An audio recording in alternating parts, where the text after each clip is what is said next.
What's up, guys? Welcome back to the channel. My name's Roy Jones from Pro Zero Racing. Happy New Year. We're in 2023 now. You haven't seen me since the arse end of last year, but I have been here working. As you can see, we've got the battered clit on the ramp today.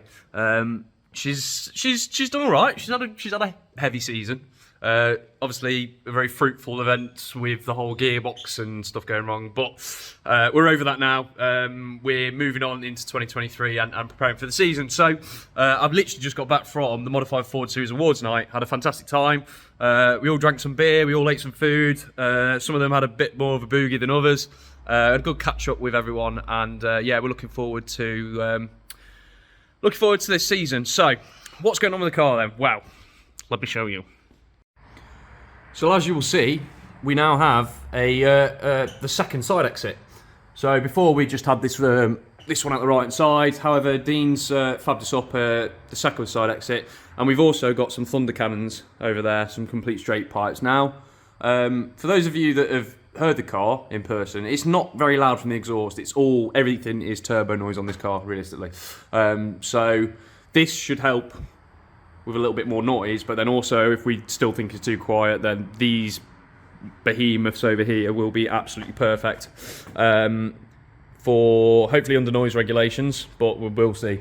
Anyway, what's going on with the car? So my main concern this year is that I have a 27.5 litre fuel cell, and we're racing at Spa. The problem is with Spa is that not only is it a very fast circuit, we're also racing there for half an hour a race, rather than 15-minute races. Now, to put that into perspective, Snetterton 300, a full 15-minute race there, I'd do 27.5 litres. Like, literally, I come across the line on fuel cut. So we're having to put a new cell in. So I got in touch with Turbo Zentrum, a fantastic company up in Manchester, and I'd been looking at a Nuke Performance CFC, which is a drop-in unit with surge tank on it. You can run 2 pumps or you can run 3 pumps in it. You can run a fuel level sender and some other good, like, funky stuff with it as well. So got in touch with Turbo Zentrum. They're UK dealers for Nuke Performance, and Nuke Performance actually sell this CFC with a FIA fuel cell. So Pyrotech is a company over in America, make these FIA fuel cells. They've got like a plastic container inside and an aluminium casing on the outside, and they are full FIA regs, which makes my life a lot easier, knowing that I can go to Spa that is all under FIA regulations, rather than like Motorsports UK Blue Book rules and stuff like that. I know I can go to Spa, not have any problems with the fuel system. I know everything else on the car is absolutely perfect for that, like harnesses, the seats. We've ordered a new seat at the end of the year as well. That should be here within the next sort of couple of days. So we've got a new fuel cell on the way for this. There's only one issue. Well, there's not an issue, because if I was going to put it where I've originally put the cell here, we wouldn't have an issue. However, we're going to the extent of where we're going with the car. I want the fuel cell here. Now, there's going to be a problem, is that these are probably going to be in the way. Because we haven't got to enough height above the floor here because of where the cage is, I don't think it's going to fit there. So we're going to end up probably having to chop into this chassis leg. So probably somewhere up here. We've got to be careful though, because of where the subframe bolts in just there. So it'll probably be across here and across the other side, and have a big hole. I've got a sheet of carbon to replace the boot floor, because obviously we've got a big hole in that from where that fuel cell's gone through. And then I'll show you what we're going to do at the top end. So this is the current dilemma area, I should say. This crossbar here, obviously, it's got a really low sweep above where we want the fuel cell now. What we're going to do is the car is going to go up to Tom at Park and Race Developments. He's a cracking lad. He's actually just made some tubular lower arms for the car. Now, I'm hoping that there's enough room there for the fuel cell to fit with, obviously, that exhaust and stuff. It's a bit crammed at the minute. If I was running the 2 straight pipes, and if I knew that they were going to pass me on noise regulations, then I'd keep them on, and we could fit it to around that. But then I'd never be able to put the silence pipes on. So I want to fit it around the silence pipes, and then I know that the straight pipes fit. So I'm going to crack on now and remove this old fuel cell out. We've got the new fuel lines to make to go to the Nuke CFC unit. I'm going to do this on a bulkhead connection to make it a little bit easier for pulling stuff in and out. And then it's going to be mark up for the floor, and we're going to have to drill the spot welds to the floor or cut the floor with a grinder. I'm not quite worked out which way I'm going to go yet. Size up the carbon sheet, cut the template, and then that sheet of carbon can go down there, and that's done, dusted. And then it's just a case of when Tom's got the car, deciding where we're going to cut the chassis, get the fuel cell to fit, have that surrounded in, and then if we decide that we need to reinforce the chassis some more, we can put a brace across the back somewhere, just a tube of T45 or something to help support the chassis. But I think it'll be all right with the cage we have in here. It is a chunky roll cage, and there's a lot of support from suspension pickup points and stuff, so I don't think we'll have an issue. However, it'd just be nice to have some form of extra support there if we need it, obviously, if we need it. So I'm going to crack on now and start cutting some things. Right, so we're probably, I think it's 2 weeks after I started filming this video. I haven't done anything on the car since. Today, I've come in and we're going to start doing some cutting. So all of this needs to get cut out.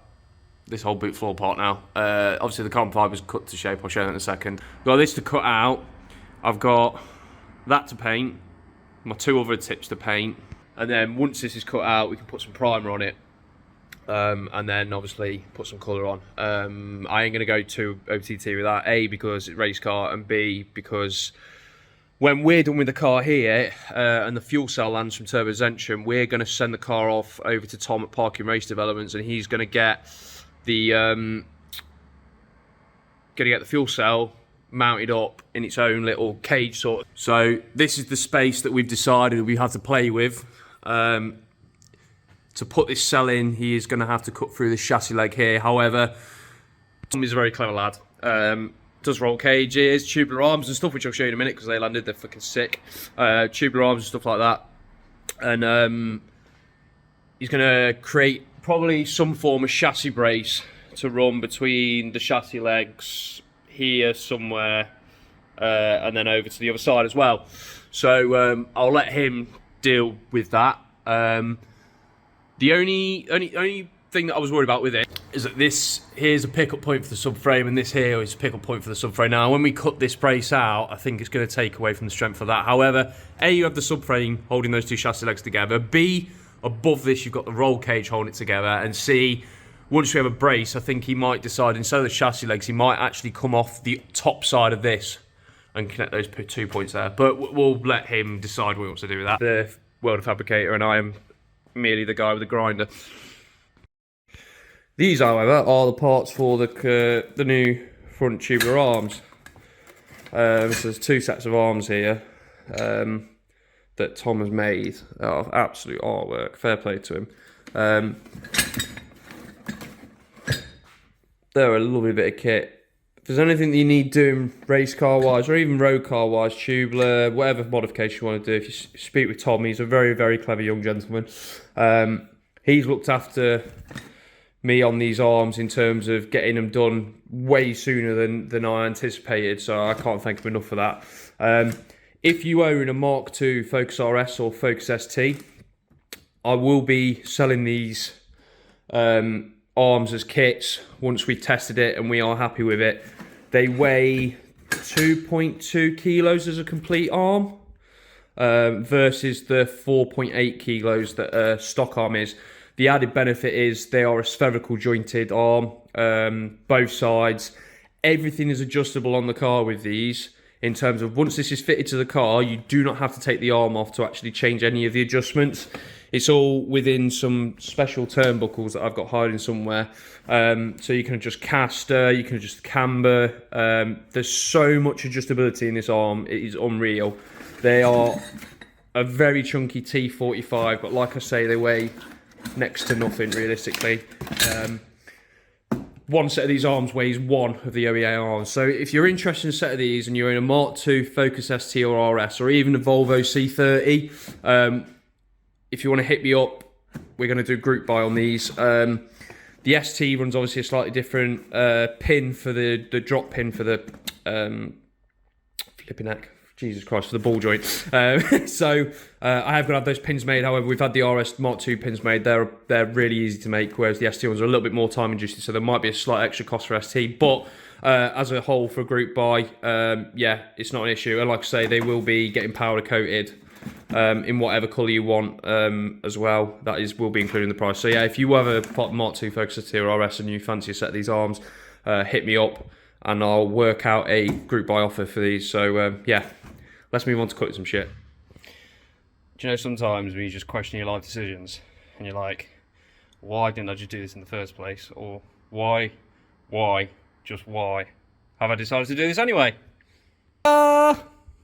Big hole in the boot. So we've cut that out. I'm just going to go up and I'm going to trim this, so probably come around here. Give like an inch sort of overlap there, and then that piece of carbon's already cut, ready to go in, so it's literally a case of just tidying some of these edges up. I've got some sanding discs. I'm going to just buzz around and then probably whack some etch primer on just to keep the elements at bay. And then when Tom decides what he's going to do, I think he's going to literally probably just chop straight through the chassis like there then. And weld a cage for the fuel cell to sit in, but I might get him to, instead of mounting off these chassis bars, I might just get him to add another brace onto the top of the subframe struts there. But we'll work that out when it comes to it. Yeah, got some more cutting to do.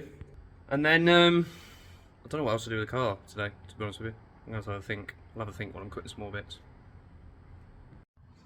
And even after all this cutting, I still can't find the 10mm.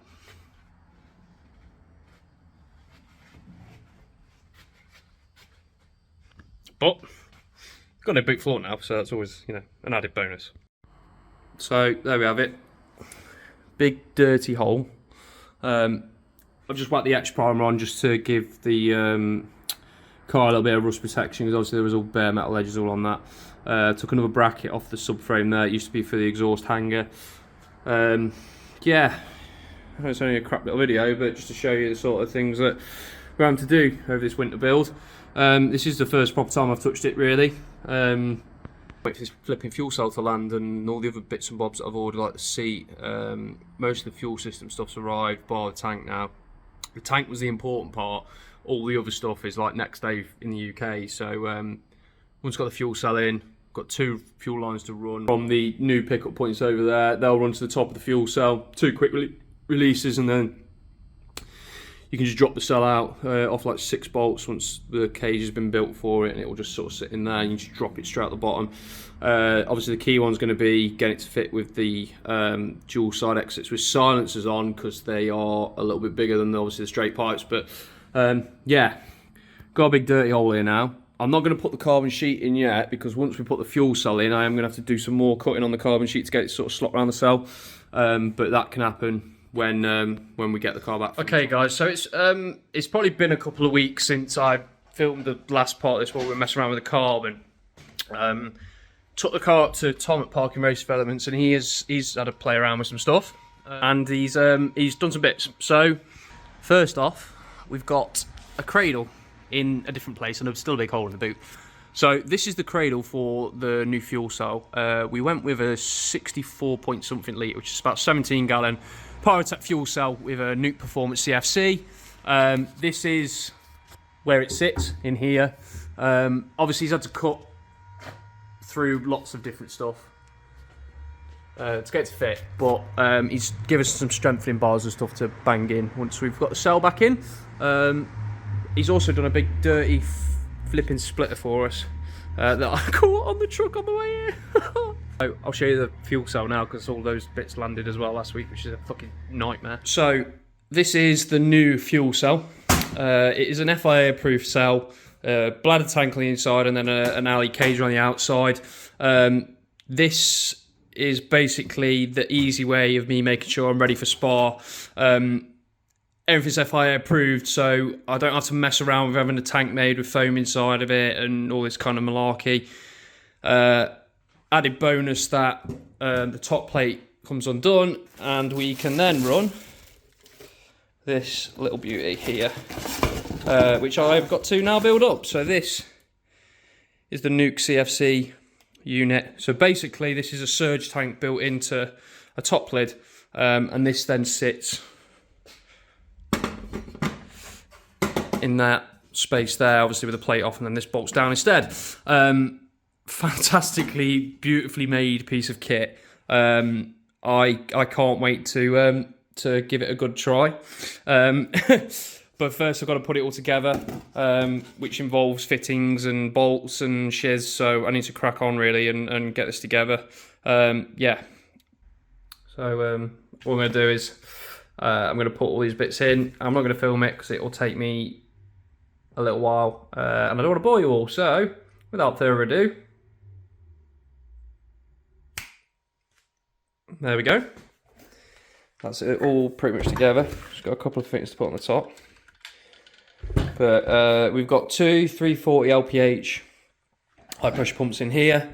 We've got another 340 LPH again, which purely feeds the swirl pot. That's literally its whole job, just keep feeding the swirl pot. And then these two inside here come out the top and feed into the fuel rail. So yeah, job's good on that. You can sit this for now inside of here without catching my fingers. In fact, I need to put this down because I've got a gasket that needs to go down as well. There, lovely jubbly. I can sit on there, and now the CFC can drop in like so.